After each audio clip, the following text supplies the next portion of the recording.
పక్క సంస్కృతార్థాలలో అటు సంగీతంలో విశేషమైన ప్రజ్ఞను గడించి ప్రౌఢమైనటువంటి పద్యాలు రచిస్తారు.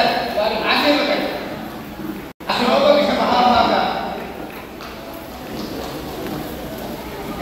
ధన్యం అంటే తమ దర్శన మనస సరిపోయిన వాక్యం.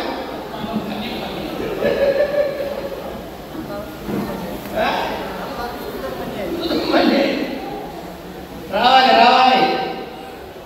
అయ్యా మిసన్న గారు, శ్రీ మిసన్న గారు ఆవిష్కరించవలసిందిగా ప్రార్థిస్తున్నాను శ్రీ విన్నకోట విజయసాగర్ గారి పుస్తకాన్ని.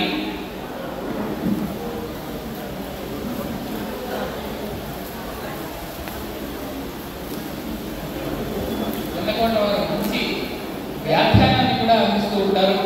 కొన్ని శతకాల్లోని పద్యాలకు అటువంటి వారి పుస్తకం శతకం అంటే ఏ విధంగా ఉంటుందో చూడాలని పూర్ణంగా ఉంటుంది. ఏమంటే నాకు చెడ్డ కూడా రక్షించండి, గట్టిగా తప్పకుండా బాబోయ్.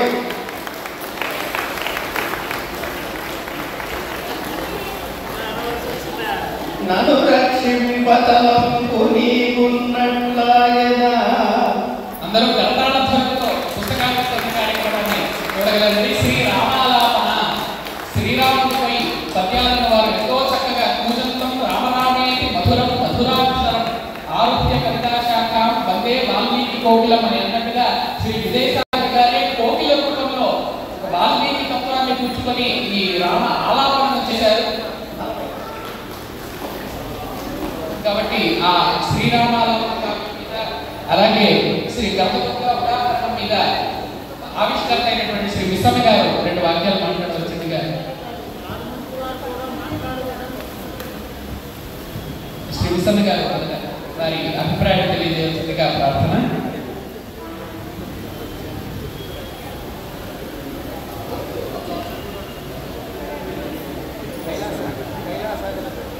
చిరంజీవి వెన్నకోట విజయసాగర్ శ్రీరామచంద్రుడు హృదయంలో నిలుపుకుని స్వప్నంలో ఆయన సాక్షాత్కారం పొంది రాముల వారి మీద అత్యద్భుతమైన చిన్న కృతి కందపద్యాల్లో 140 కందపద్యాల్లో రాముల వారితో తండ్రి కొడుకు సంభాషణగా ఆయన రాముల వారితో మాట్లాడాడు. ఎంత అందంగా మాట్లాడాడంటే ఆయన గురించి చెప్పాడు.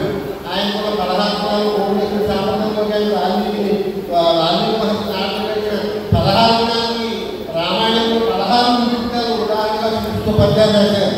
దశావతార రాముల వారి అన్నారు. రాముల వారి ఆ లోపల శివుని జ్ఞానం చక్కగా వెలుగుతుంది. నన్ను నీ పదాల దగ్గరికి ఎప్పుడు చేసుకుంటావు? మా అబ్బాయి అంటాను 4 ఏళ్ళు కూర్చుంటే పెద్దలు కొంటాను. మా అబ్బాయి దగ్గర కూర్చొని అంతా చాలా నిష్ఠాత. రోజు ఉదయం 3-4 గంటల అధికారంలో ఉంటాడు ఆయన. మాతృపితృ మధ్య పరాయణుడు. తండ్రి తల్లిని తల్లి సభ్యులో పూర్తి చేసుకుంటాడు. అలాగే భార్య పిల్లల్ని ఏమి అలక్ష్యం చేయడు. అందరికీ సమానంగా చూస్తాడు. రాముగారి తెలుగు సద్గుణాలు ఉన్నాయో ఇంచుమించు ఆ గుణాలన్నీ తనలో ఉండేవాడు. రాముగారు అనుకుని కలిగి రాస్తారు. ఒక పద్యం ఆయన రాసి చెప్పేసి జరిగిస్తారు. పదములు తొలగము గంటలు వెలగిన శతకము రచింప ఇది ఇట్లు అలా సత్యనారాయణ పదాలు ఒకటి గారు పదములు దొరకము జన్మమును తిరిగి వెలుగుగా నీకు ఒక్కటి రామ పదాల కోసం అయితే తగ్గలే రామచంద్రాన్ని రాముల ఆర్థిక ప్రాచీన పదాలు పట్టుకున్నాడు. అందరూ తప్పకుండా చదవండి. చాలా అందమైన చిన్న కృతిది. రాముల తప్పకుండా కలుగుతుంది. ధన్యవాదాలు. అలాగే ఇందులో ఈ శ్రీరామాలాపనతో పాటుగా కనకదుర్గోదాహరణము అనే ఒక భాగాన్ని కూడా ఇందులో వేశారండి. నిజం చెప్పమంటే పుస్తకం ఇప్పుడే తిప్పారు, కానీ తిప్పుతున్నప్పుడు కళ్ళు వెతుక్కున్నాయి ఏ పద్యం చదివితే బాగుంటుందా అని. ప్రతి పద్యం దగ్గర మనసు ఆగింది. క్షణం అక్కడ ఉంటే బాగుందని ముందుకు సాగింది. అతిశయోక్తి అనుకోకండి, స్వభావోక్తిగా భావించి ఈ కనకదుర్గోదాహరణలో ఉన్నటువంటి పద్యాలన్నీ పూసగుచ్చి నోటికి చేస్తే అంతకు మించిన ధన్యత మరొకటి మనకి ఉండదు. శ్రీ స్వర్ణద్యుమీంద్రకీలగిరి మూర్ధిస్థాయి గద్వాడ కృష్ణ స్వచ్ఛంద ఝరీ నిషేవిత పదాబ్జద్వందు త్రైలోక్య భక్త స్వాధీన పరాఖ్య. అక్కడి వరకు ఒక సమాసం.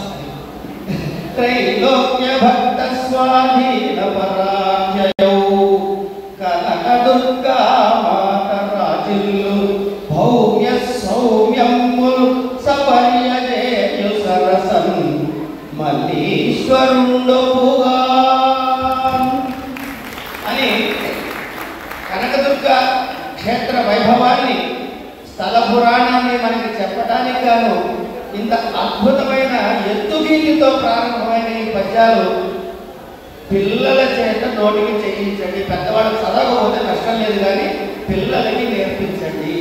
వాళ్ళకి ఇంకొక విషయం చెబుతానండి ఇక్కడ, అంటే వాళ్ళన్ని మాటల్ని పట్టుకొని అందిపుచ్చుకుంటున్న అంటున్న మాటలకి ఎవరైనా సరే అది మీరు కాదు నేను కాదు ఎవరైనా కావచ్చు, అనుష్ఠానము చేసేవారు ఏదైనా రచన చేస్తే వారు సంకల్పించినా సంకల్పించకపోయినా అది మంత్రభూతమవుతుంది. అందులో తెలియకుండా విశేషమైన మంత్రగర్భితములు తెలియకుండా జరుగుతాయి. కనుక రచయిత గుర్తించినా గుర్తించకపోయినా ఆ రచయితకు అన్నీ తెలుసు కాబట్టి మనం తప్పకుండా చదువుదాం. నమస్కారం.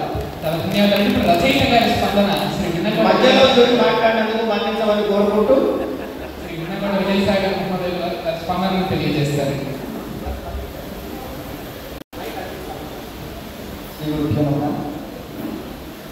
కొంతకాలం క్రితం గురువురి వారు ఏమయ్యా ఒకటి అలా ఆత్మహత్యాలు రాయడం కాదు, ఏదైనా ప్రయత్నం చేయాలి అన్నారు. వారి నాలుగున్నట్టుగా అనుష్ఠాన సంబంధమైనటువంటి కథలు కనుక ఒక మాట అంటే నిజం అవుతుంది. అది మనలోని లోపం అడ్డుకుంటుంది, కానీ వారి మాట మాత్రం ఎప్పుడో నిజం అవుతుంది.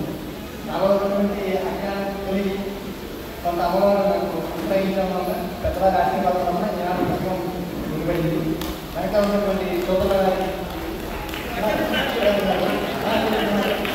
గురువు గారు అన్నారు. దాంతో పాటుగా పెద్దవాడి అనేది అమ్మవారి మీద వారు చెప్పడం వల్ల సింగేరి గారిని దర్శించి అక్కడ శారదామ్మవారి కనకలమ్మ వారు ఉన్నారు. ఆ అమ్మవారిని అడిగితే అందుకంటే నేను చెప్పింది వీళ్ళ మామగారు వీళ్ళ స్వస్థలం విజయవాడ. వాళ్ళ మామగారు విజయ సాగర్ అని పేరు పెట్టారు. ఆ విజయ శబ్దం ఆ విజయవాడ కనకదుర్గమ్మ. ఆ రకంగా కూడా అటు నానమ్మ గారిని స్మరిస్తూ అతని నామం కూడా అందులో వచ్చేటట్టుగా ఇది అన్ని ఆలోచించి నువ్వు కనకదుర్గం మీద రాయగలిగా. అయితే ఈ అనర్ఘరత్నాన్ని పరిచయం చేసింది మా అన్నయ్య. ఎవరో నాకు తెలియదు. అనంతఖండ సౌరభంలో కొంతమంది కవులు తక్కువ వచ్చినప్పుడు అన్నయ్య అంటే ఇందులో బెంగళూరులో సాఫ్ట్వేర్ ఇంజనీర్ ఉంటాడు, ముందే అస్టాబ్లిష్ చేశారు. చెత్తపోటు అలాగే ఇప్పుడు కర్తకి సన్మానం నాలుగు మంచి వాళ్ళు నిర్వహించుకోవడం. శ్రీరాము లలితంగా ఉపాసన రహస్యాన్ని వంట పట్టించుకున్న రామాను ఒకటిగా రాశారు పెద్దలు. వాటిలో చాలా పద్యాలు అమ్మవారిని కూడా మనం అంశం చేసుకోవచ్చు. మాట అమ్మవారిని కూడా మనం బంధించాం. అంతర్గతంగా రాశారు లలితాపేటని రాముల ఒక అదృష్టం ఏంటంటే శ్రీ విన్నకొండ విజయసాగర్ గారితో పాటు చదువుకునేటటువంటి అవకాశం నాకు కలిగింది. అంటే వయసు పరంగా కాకపోయినా వారి ఆన్లైన్లో అంతర్జాల మాత్రముగా ప్రబంధాలను అధ్యయనం చేసేటటువంటి ఒక పాఠ్యక్రమంలో మేమిద్దరం కూడా కలిసి చదువుకున్నందుకు నా అదృష్టంగా భావిస్తూ శ్రీ విన్నకొండ విజయసాగర్ గారు అద్భుతమైన భావబంధంగా ప్రౌఢంగా పద్యాలు రాసేటటువంటి కవిత్వంగా ఉంది. ధన్యవాదాలండి. ఇప్పుడు ఆవిష్కరణకి సన్మానము శ్రీ దువ్వూరి విశ్వన్న గారికి సన్మానం గావించవలసిందిగా గురువు అని నేను ప్రార్థిస్తున్నాను. అందరూ దత్తాళధ్వనులతో వీక్షిద్దామండి. ధన్యవాదాలండి.